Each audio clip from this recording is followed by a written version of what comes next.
So yes, number of deals is down quite a bit, but if you still remained vigilant and literally underwrote every single deal and looked at them until you've completely eliminated them, that alone is a value add.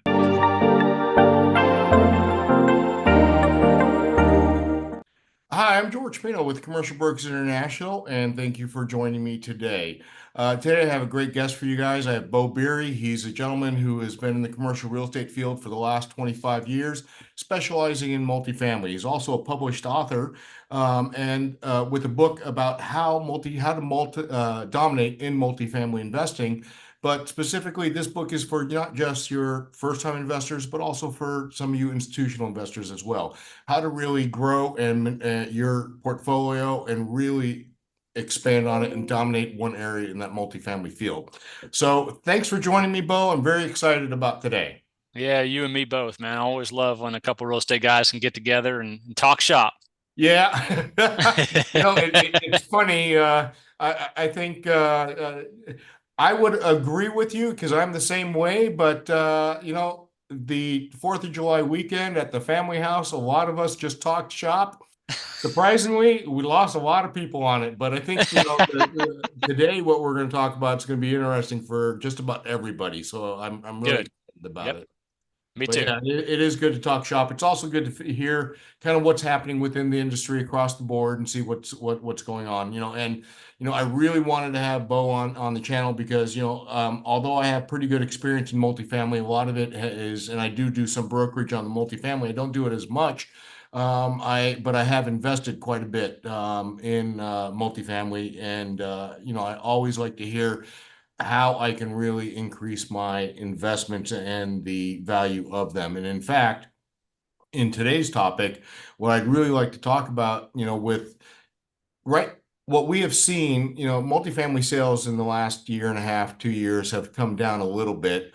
Well, quite a bit, but Yeah. surprisingly, the cap rates they haven't decompressed nearly as much as what we've seen on the interest rates for debt service coming Right. up.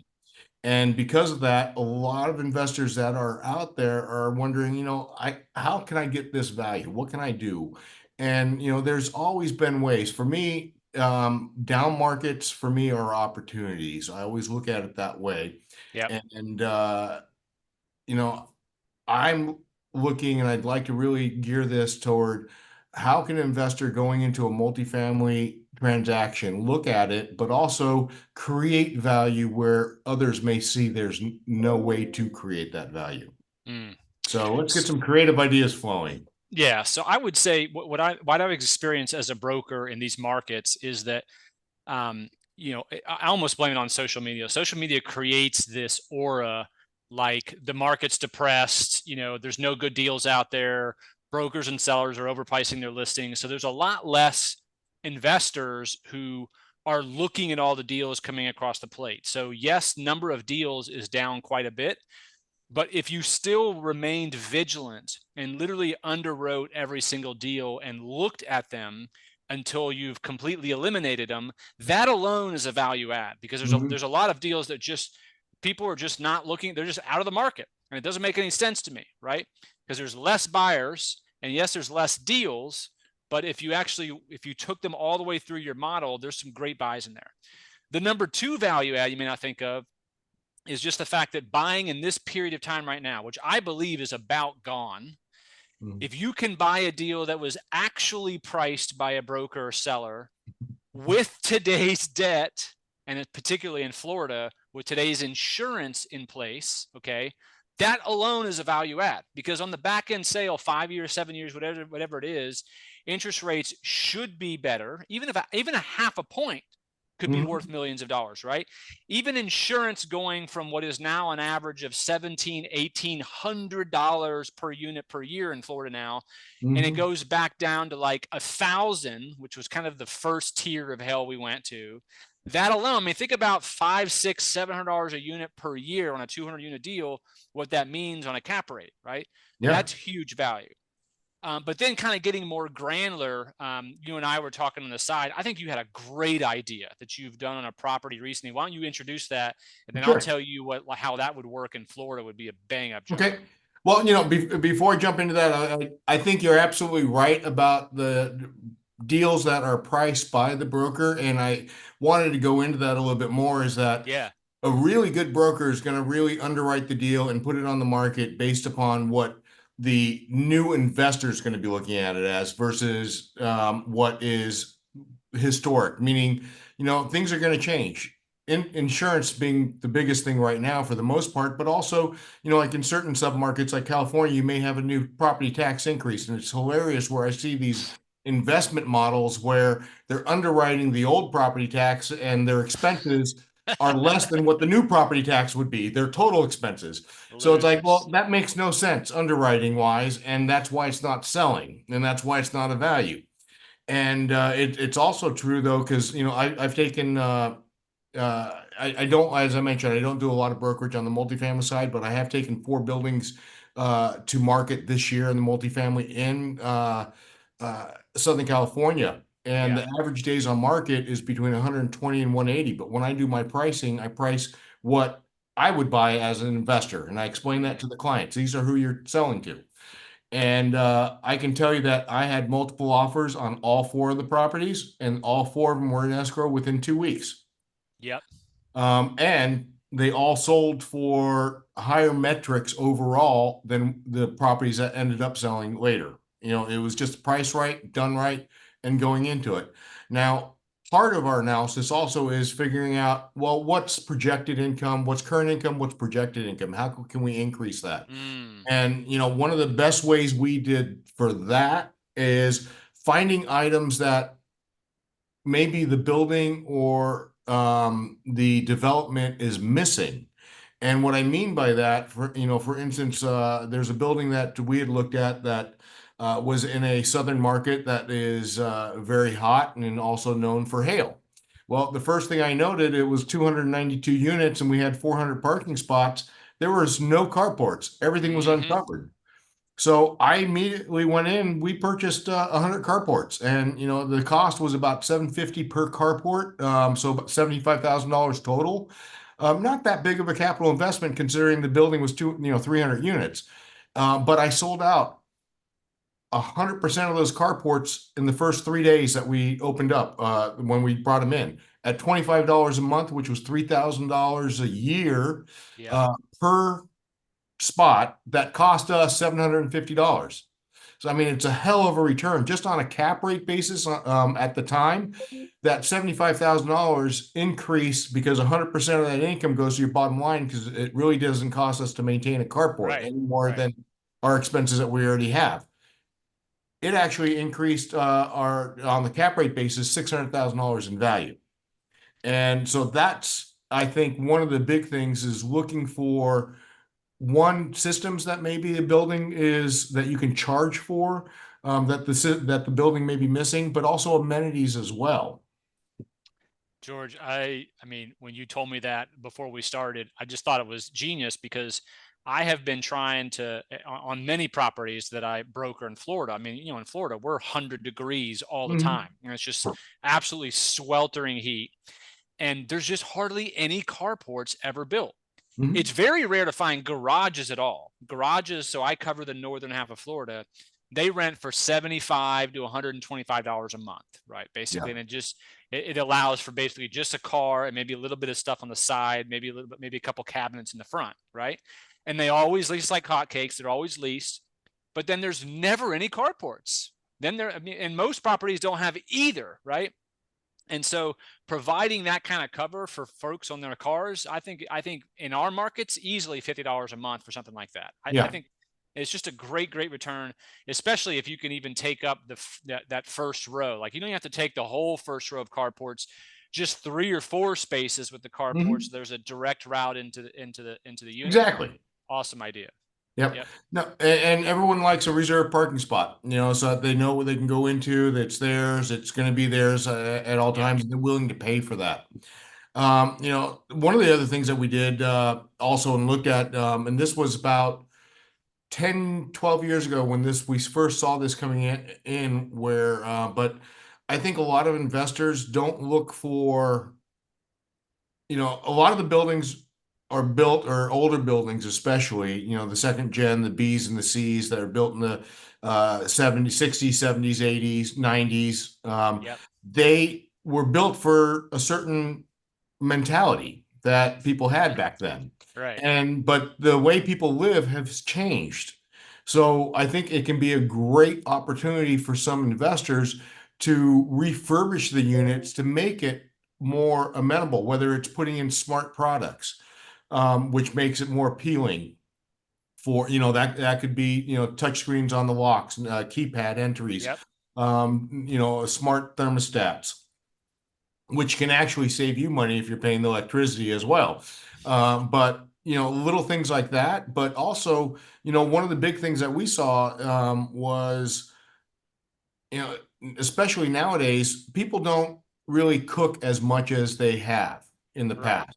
Absolutely. And they're not sitting down, they're not having the big dinner parties or so. It's like a lot of takeout and or ordering from Uber Eat just for delivery. And Yep. so a dishwasher isn't as popular these days as laundry. Especially And studios and one bedrooms. Like they're just, absolutely. And I know that there's a uh, one unit that you could purchase. It's all in one. That's a washer dryer that surprisingly, I know when they first came out about 10, 12 years ago, weren't that great, especially on the drying side. It took yep. forever. Now they've got them working pretty good, especially if you spend the money to get the good ones. And they only cost about $1,400. But the Yep. beautiful part is they've been designed to be the exact same size as a dishwasher. So you can take that old dishwasher out, put this new laundry, washer dryer in. You have the hookups already because of the dishwasher, and you're just ready to go from day one. Put it right in there, Yep. and we Charge charge, rent and it's and two we two even year charge you payback. $50 extra a month for it. Yeah. To Two have two your own year payback laundry in your unit. all day long, And man. it works again, straight cap rate basis, but also, it takes you're no longer paying for the utilities for the laundry use. Yep. The tenant's paying for that. So, it's a And win-win for, I think, an owner if you can do something like that. And George, I got to tell you, as a broker, when I take deals to market, one of the biggest contentious things I have to ever deal with, cable and laundry contracts. I mean, they're horrible, horrible, horrible things to deal with. They're almost, sometimes they're deal killers. Yeah. And those groups don't negotiate. I mean, No. there's almost never a buyout. There's never a cancellation fee. Like it's blood. You're with it. Those things are ironclad. They were written by the right attorneys. You ain't getting out of them, Yeah. and you just got to wait them out. So I agree. I think it's a great amenity. Absolutely. And I think a lot of times, one of the things I always looked out for when I was buying is if it had a laundry contract, when was it signed? And right away, Mm, because a yeah, lot of times you can get cash up front for, a pretty good amount of cash up front for signing a laundry contract. that's right. That is onerous to the owner, or not as beneficial to the owner. But if you're planning on selling it, I'll take that 25, 30, 40, $50,000 cash up front for signing a contract and stick the new owner, or the new buyer rather, with the terms of that contract Yeah. for the life of the property practically. And almost all of them, the way they happen is the owner of the property had their own washers and dryers in there, and it just became a pain in the butt. Right? Yep. They just got sick of it, and they got a call at the right moment from that laundry company, and they offered a sweet deal, and they just weren't thinking about the back end sale. Right? And a lot of these things, the biggest problem with these, they have automatic renewals. If you Yeah. don't notify them within 60 days, boom, 7 more years. And it's Yep. like, you got to be kidding me. It's Yep. crazy stuff, man. Here's a pro tip though. If you do buy something, what we always did was the day we purchased and closed escrow, we sent a certified letter canceling, Cancellation. saying we do not want the automatic renewal. We're canceling the Totally. contract when it comes due on this date. Yep. As soon as we closed escrow. So Yep. pro tip, don't wait till that last year, because if you miss it by a day, it automatically renews. Do it as soon as you can. I got another interior value add that I saw. I've only seen twice in the last many, many years. And I thought it was just a genius deal. There was a group that had a lot of extra space in their clubhouse. And, Mhm. especially a lot of the older deals, they had giant clubhouses and hardly anyone ever uses them. And so they had built in some glass 8 by 8 offices Hmm. and a conference room. So one of them had 3 or 4 offices here, 3 or 4 offices here, hallway in the middle, conference room in the back. And they would lease those offices, those home offices, to residents for $200 to $300 a month, include utilities and cable. And it was just an awesome little thing that then it always stayed rented. I saw, Hmm. and then the other one I saw was a new construction one where they did it from the beginning. Yeah. Okay. That I'm seeing, right now we're seeing a lot of amenities that have been changing around, in the since COVID, a lot more dogs. So we're seeing dog runs being put in. Mm, You're also seeing dog washing stations yep. because, the bottom line is your tenant, if they have a dog, they're probably going to wash it in their bathroom if they have no other option, and that will clog the pipes. But if you can put in a commercial pet washing station with a grinder for the hair, Yep. you don't have to worry about that, but it's an amenity. But you can also, I've seen some places even try and charge a small fee to use it. Like, if you take your dog somewhere to, if you wash it at the even if PetSmart has your own wash station, they still Yep. charge you $25 for it. But I see that, some of the apartment buildings only charging five, saying, Yeah. hey, come on in, do that. Others offering it for free. So those are value adds that I think do increase the value of the property because it Yeah. increases the appealability of the property, which means you have lower turnover and potentially less time on market when you have to release. Another one along those lines that I've seen that I think is just mutually beneficial to the tenant and the landlord and just the property in general are the valet trash services. Hmm. It's an opt-in kind of thing where tenants can, it's usually anywhere between $5 and $15 a month. They can just sit their bags right outside there. Yeah. But yeah, that eliminates the bags opening up on the way to the dumpster. And then there's trash all over the floor. It eliminates the guy who tries to see if he can hoop it from 15 yards away into the dumpster and then he misses and it crashes everywhere. It eliminates the person who puts it on their roof and drives off and forgets. And it's making money. So I've seen those a lot more over the last several years. That actually, I have not seen that, and that's actually Oh pretty. yeah, I'm like, uh, it's a great one. It's a third that's a party great one. service that does it. Yeah, it's awesome. No, absolutely. It's two things. One, people don't like to do it, but it's a win-win too because the landlord's going to end up having a cleaner building, better and happy tenants.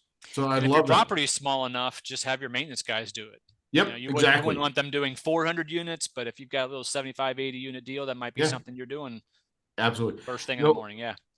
we even at one point, one of the things that we did that was a little bit unique to the market, and this was in the Dallas submarket, is a lot of our leases have it set that in most places on residential leases, you can't really make your own modifications to the interior. You accept it the way it is. We actually started bringing in accent walls, and Mm. initially we would charge a flat rate, just a few $100s for an accent wall. But then we thought, you know what? Let's bring it into like a subscription model almost, and we charge $5 for an accent wall a month. And we actually surprisingly had more people jump at that than when we were charging like $200 for the accent wall because they're looking at it as $5. Worst case, it's $60 if I move in a year, and it's $5 a month. So they're not thinking about it as opposed to $200 out of pocket. And we would just paint accent walls to make it custom a little bit. We'd have a set what they could do, but you also have like if you really wanted to upgrade and do stuff, we did also like vinyl, the new vinyl wallpapers that are out there that Mm. are relatively inexpensive and they can be installed very easily, very quickly. But it allows one, it creates almost more of a home feel. This is now custom to that tenant, so they feel this is their home, less likelihood they're going to move, stabilization, but you're also increasing income.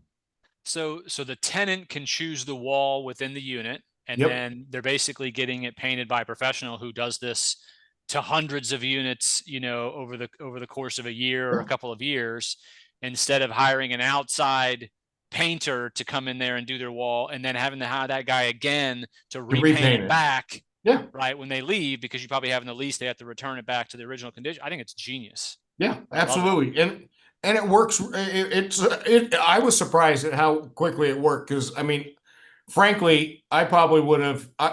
When I was renting, I was the type of renter that'd be like, okay, I'll repaint it when I leave and just do it myself. I'm very Right. much hands on, but I was surprised it actually worked really well for us and some of the investments. I love it. Yeah. Now, That's a so great one. how are some of the other ways that an investor might be able to increase some of their values that you've seen, whether maybe not necessarily right away on an income flow or thing, but when they're looking at a property, what should they be looking for on, you know, uh, Like underwriting and stuff. Is that what you mean? underwriting it when they're Yeah. coming into it? Like right now the concern is our cap rates have not decompressed as much as interest rates have risen, Yeah. and as such, the investments are harder to find that are giving the same or better as good of returns as they were 5 years ago. Right. So if you have an investor that's looking to place that capital there, and on top of that, you now have, in addition, uh, to compound that, you also have other investments now because interest rates have risen, such as bonds and things that can give comparable returns in some cases, Yeah. and tax-free bonds, that are tax-free or so, as well. So when you're taking a look at that, how can an investor look at multifamily and say, you know what, here's where I can create the value, and here's my investment horizon. I'm going to hold it instead of 3 years, maybe 5 years, and that's Yeah. how I create that value. What are some of the ideas that you? Yeah, so let me tell you, I think the last 2 years have been probably the most prudent underwriting I've seen from buyers in many, many years. And here is the almost overwhelming majority underwriting that I'm seeing.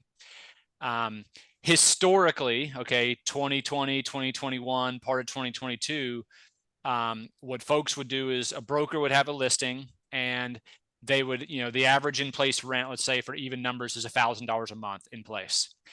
But in order to be able to sell it for what the seller wants and the broker thinks it can go for, they need the buyer to believe they can get to $1,300 a month on the market rent on a 2-year value add, right? And Mhm. so, the broker would put out there 9 or 10 rent comps showing that you can easily get $1,300 a month. There's properties right next door, right? And so buyers would buy that idea and they would buy it at that elevated price that only works if they get the $1,300 within 2 years. And everything was hunky dory. And by the way, almost every buyer would get the $1,300, right? Nowadays, the biggest change is that they will almost always only use in place rents. Mhm.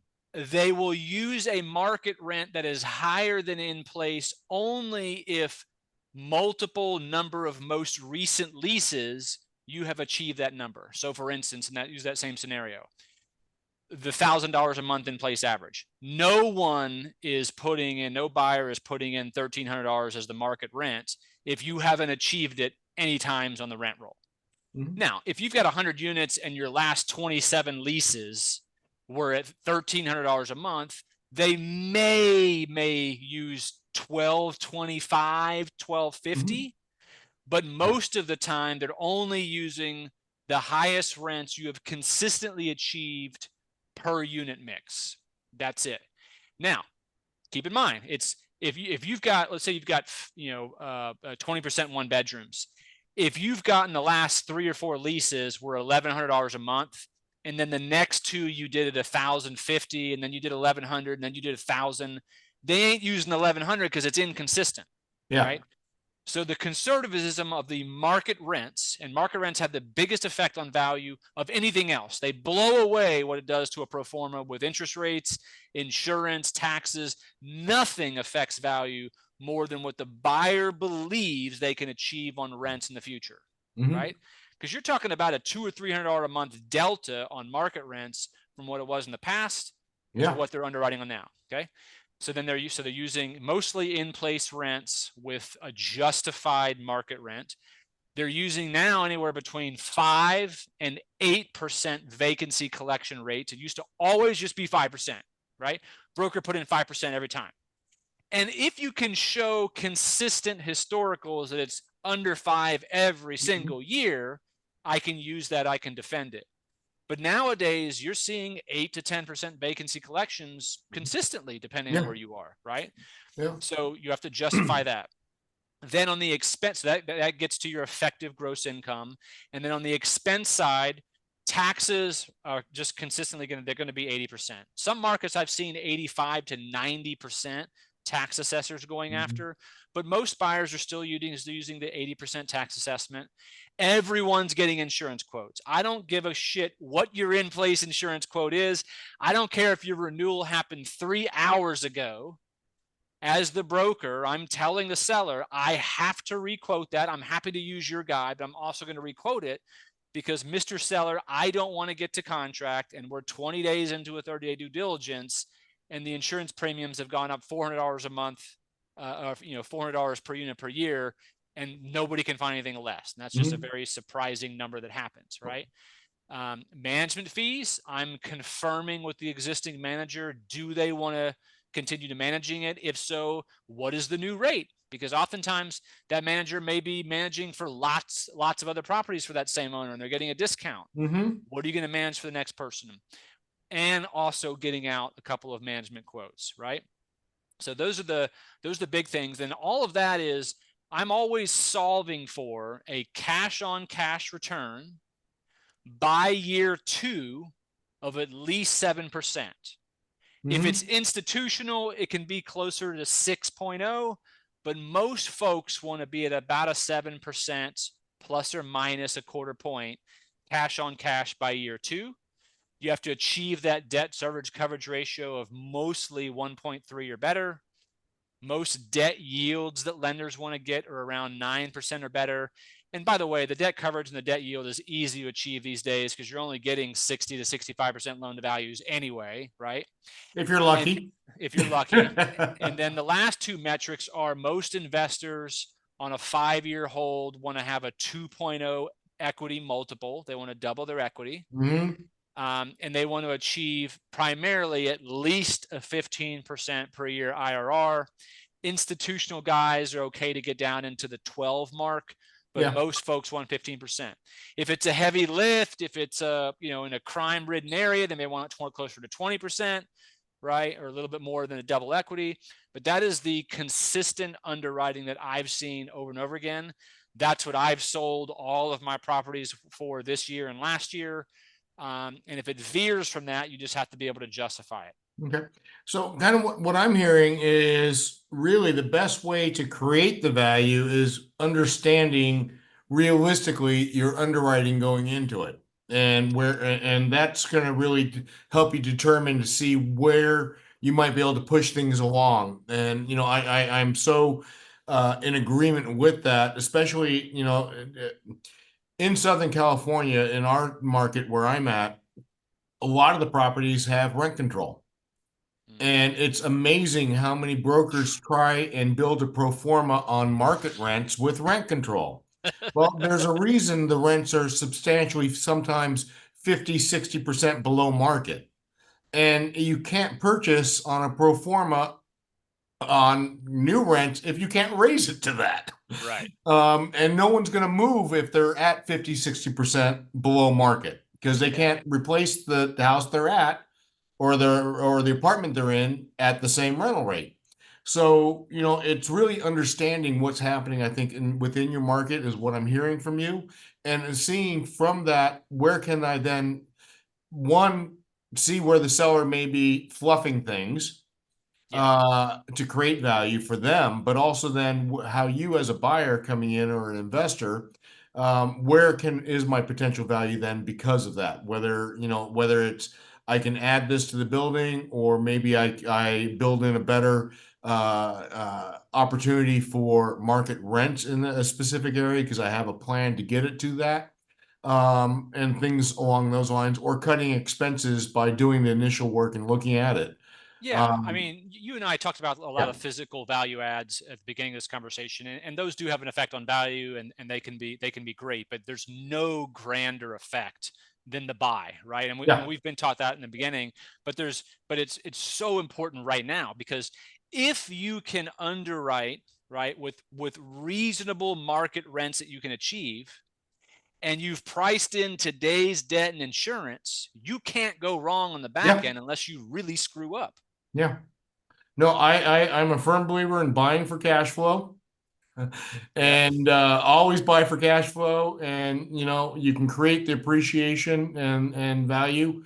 But we're in down markets. If you have cash flow and you're cash flowing positive, you can at least out weather and outlast that downturn, because like anything, like any market in real estate, it is cyclical. So even in down markets, right now, like I said, and we had a conversation earlier, I look at down markets as being an opportunity for investors, Yep. because if you can buy it now cash flowing, there's in a down market, you may go down a little bit more, but generally speaking, there's only one other way for it to go, and that's up. Right. That's right.